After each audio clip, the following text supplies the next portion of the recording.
Yeah, no, this is, like I said, this is a first, like, just period. Well, all right, new. You know, we'll get a first taste of Anubis in the competitive scene. I can't remember ever even seeing this played in another tournament. We cast most of them. I watch everything. All right, let's do it. Sure, why not? Some new strats. My ultimate is charging. Anubis did get changed though. Now, I was kind of a champion of this change before they actually did it. I don't know if they even released official notes. It might have been like the noteless patch that they did. Yes. But towards the last point, there was a wall on the left side. I thought there was so much of this map that they weren't doing anything with. Mostly the left side on the way from point 1 to point 2. Because there's a pack over here, there's a separate room, but no one ever went near them, went in them. Now the small pack was replaced with a large pack in this room, and this wall is completely gone, allowing access to the left side. Well, I think too, they also added, there's a large pack, there's 2 large packs on the outside, so I think general trend here is on capture point maps to make more large packs on the outside to help the attackers more. But speaking of the attackers, taking a look at Melty. Melty is running double Lucio, double Winston, double Reaper, so a blast from the past here coming out from Melty. Yeah, whose map choice was this? Did you catch that? I think it was Melty. Okay, so Melty just trying anything to kind of get off the schneid, as it were, as they've been in trouble lately. So they're going to Anubis, they're running 2-2-2. Pretty standard defense, but we do have... Mike are able to take out Nico right away. I think Nico ran into the wrong side of an orb, so this is already now a 6v4 in favor of Arcane. Bod, though, able to get 1 kill at the very least, but Arcane is going to clean up Melty very, very shortly here. So even though Melty running sort of the meta from 4 weeks ago, 3 weeks ago, whatever it was, they are getting cleaned up here in short order to the double builder made defense coming out from Arcane. Yeah, and the meta of the 2 Winstons was, you know, a little bit stronger before the patch. Now it's just those shields absolutely melt so quickly. They might have been hit pretty hard with that hammer. Go ahead. One thing that's interesting that happened there, though, is that even though it was a decisive stomping in favor of Arcane, Melty was able to get third to the point, and now they're coming in strong. 2 quick kills for Melty. And they're bringing this in. We do have a defensive Molten Core out, though. That's going to push them back a little bit to start things out and buy them a bit of time. But now 3 kills for Melty overall, and the momentum is definitely in their favor off the rocket launcher of D-Gun. Yeah, D-Gun with some nice reserve supports, but that's 4 quick kills for the defense. So it started out well for them. I think they just took too long to get back in. Defense was able to get back for Arcane and just solidify things up. So even though, you know, good stuff coming from D-Gun, at the very least he built his ult, but they go like this. We're probably gonna see an ice wall just a delay a little bit here. Yeah, and the window was open for them when they took in the Symmetra early. Now the Symmetra got her teleporter up as well. We see Nico with the switch to Widow here, but look at this. The Blizzard is out. That's gonna slow down 2 people. Noob is gonna take out Farah on top, but look at Peepoo in the back of the Death Blossom. A triple kill coming out from Peepoo. And unless people teleport back very, very quickly here, I do believe this is going to be Melty's point. Yeah, that barrage got absolutely nothing done. It looked awful for them momentarily, but then the Death Blossom came off. Nico's following it up with some really nice Widow work, too. Should be able to capture the point for them. They're actually just moving forward. This is really they just want to continue chaining deaths here. They don't want to deal with the defense that fully sets up on the next point here. That's why they have somebody running up quickly. I think it's too late, though. I do believe Arcane's going to be able to stabilize a bit as they come back out here. But hey, Melty's going to run in. Take a look at Nico. Nico looking for this pick on May. Not able to get it. Going to get forced out by the icicles. And Arcane is set up again, so again, things are going to be a little bit more difficult for Melty than they would like. 7 minutes, 23 seconds out for this point. They have all the time in the world. And they start out with 2 kills now. They take out the turret as well, so they're moving in. This is looking really good for Melty. And Arcane, though they were stabilized, not so stable anymore. Yeah, both of the Reinhardts had their Earth Shatter up. I thought the fight was going to be decided by which one landed their Earth Shatter. I was wrong. The defensive Earth Shatter came down to actually get a little bit of work, but he was cleaned up before there was any follow-up, and it looks like they're going to be able to... Take a look at this, and Melty, they start out a little bit on the weak side, but they're able to bring it back and cap Temple of Anubis. And yes, your eyes are not deceiving you, your ears are not deceiving you. Temple of Anubis in a relatively quick time. Yeah, I mean, that is, look, we haven't seen this in competitive, right, so we don't really know, but that is the strategy I try to employ when I'm playing pubs, at least, is when we get even the motion, the idea that first is going to be able to be capped, we got to go. We got to go right away. Wait, we gotta you know why people are saying what? People had a... How is this play of the game? I don't know. I mean, it's a decent amount of damage, and I think they get weighted a little stronger when they're on the objective as well.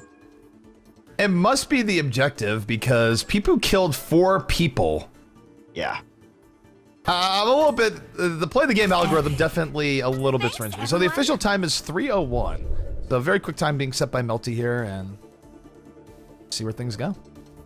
Yeah, good work for them too, and I think that momentum is so strong. The thing with control points, you almost never see a fight happen between control point 1 and control point 2. The maps are just designed in such a way that the defending team would rather not risk being out in the open. I think that's something they could look at, make more intermediary areas to fight on control points, may open those up to some more favorable likings by teams, but definitely the smart thing to do there, though. We're going to get first point. We need to send everyone a second now. We don't want to go into a really dug-in, turtled-up defense. One second, I'm going to recall you because you're staticking up for one reason, Skype doing its thing, so 1 second. Okay, guys, we're never getting him back in. This is now a solo cast. Just kidding. He's back. Greetings, Sex. Greetings. And it's still, there's still some internet weirdness going on, but hopefully it clears up. I was joking, the cast, or everyone else was like, look, he's never coming back. We're just going to sit on here. But then I'd be solo casting the entire time, and the joke I think would be more on me. Yeah, kind of. You're pretty good at it, though. So taking a look at things here as Melty comes out for the defending side. Cabal is going to be on the Lucio, Bod on the Symmetra, Peepoo on the McCree, Nico on Widowmaker, D-Gun on the Junkrat, and Munel rounding things on Reinhardt. So this is going to be the Melty defense. 301 is the time to beat. It is for a capture point map. I think any sort of quick time is beatable given the sort of variance on these maps, but it still puts a decent amount of pressure down on Arcane. Yeah, I mean, I don't know what to expect. I don't know what the standard map times are going to be on this. I mean, we just kind of got used to doing Volskaya a little bit yesterday. It could come down to 2 seconds like our Volskaya map did the other day. I have almost no idea what to expect. It is beatable, but it's also... I don't know. I'm just going to stop talking. I don't know. I'm on Anubis. I'm so confused. Yeah, Anubis, this is not... this is just one of those things where, wait, we're on Anubis? So, the timer will begin in 5 seconds. We're just going to see what the Widowmaker of Nico can do to start out this game.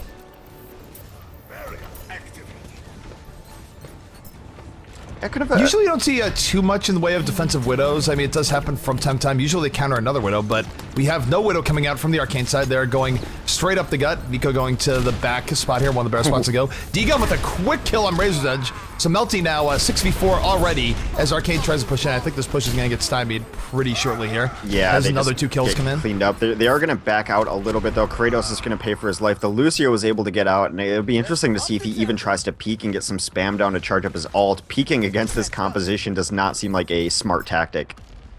No, not at all. And they have to be careful about how they go in. They certainly don't want to die to the Widow as they go forward. They have to be, very decisive in their initiation, but one thing we gotta note here, but they do have a fair end Razor's Edge. So the Mercy is boosting him up, but if Razor's Edge isn't careful, he'll just get sniped down as he goes in. Speed boost is out. They're trying to move in to the left.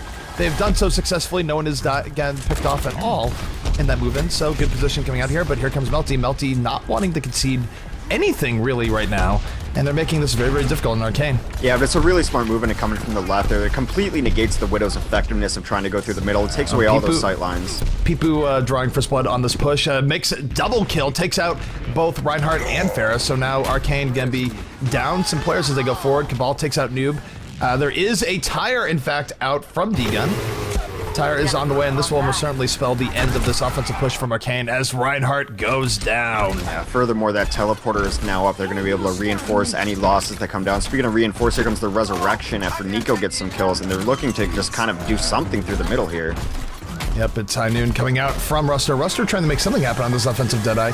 He's getting speed boosted to move forward. He's going to have to hold it. And here comes a defensive Earth Shatter from Muno. Going to knock down 3 people, and the cleanup is fierce. That's another 3 people down for Arcane. And really now, time a very, very big deal for Arcane. They still have the possibility of winning because it's capture points, but the only way they win now, Hex, is that they need to win the next fight decisively and then immediately rush to the next point and win there. Otherwise, it is going to be GG. Yeah, that's 2 times on this map. We've seen that alcove really come into play the first time in Death Blossom. Soundbear is down for both teams here. Soundbear is going to cancel out. D-Gun takes out Ruster. That's 1 down for Arcane. Arcane cannot afford to lose people here. They need to win this decisively. They lose another 2 people, make it 3. Another full wipe in fair Melty. In fact, they're calling GG. They know they don't have the time. So, GG to Melty. Melty with a strong appearance on, yes, Temple of Anubis. Well, when your back's against the wall and you're Melty, who's had some tough luck lately, you kind of pull out a curveball, and it looks like they were prepared for this map. I don't think it came out of nowhere. They must have scrimmed or tried something on it, and knowing that the format of this tournament is we can force any map that we want to force, no one's going to be expecting Anubis worked out for them, and if you're Melty right now, you'll take wins however you can get them. Yeah, and I think that was sort of the idea there is that, you know, people ban out maps that they know people like. It's sort of like, why do you need to ban out Anubis? No one's going to pick it, right? Right. And then here we are. Yeah, so I mean, it's an interesting strat. And like I was saying, Melty is not in a position to be, you know, trying to win with style points right now. You know, Melty just needs to start winning some games, get their confidence back up, and you know, maybe you'll take a win on Anubis. Granted, it's Anubis, and maybe it doesn't count as much as like beating a strong team on King's Row, but you take it any way you can get it.